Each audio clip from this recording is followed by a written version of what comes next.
दीजिए बरहमपुर का जोश, दिखा दीजिए छतरपुर का जोश। जब ये तीन शहर मिल जाते हैं तो गंजाम का जोश बनता है। और गंजाम वाले कभी पीछे हटने वाले नहीं है, चाहे वो किसी बात में हो। लेकिन कलाकारों का सादर निमंत्रण हो और आप लोगों की तालियों की आवाज हो और वो गंजाम की आवाज हो तो निराला अलग है दोस्तों ध्वंग।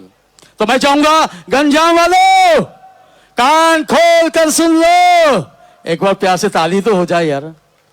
Thank you.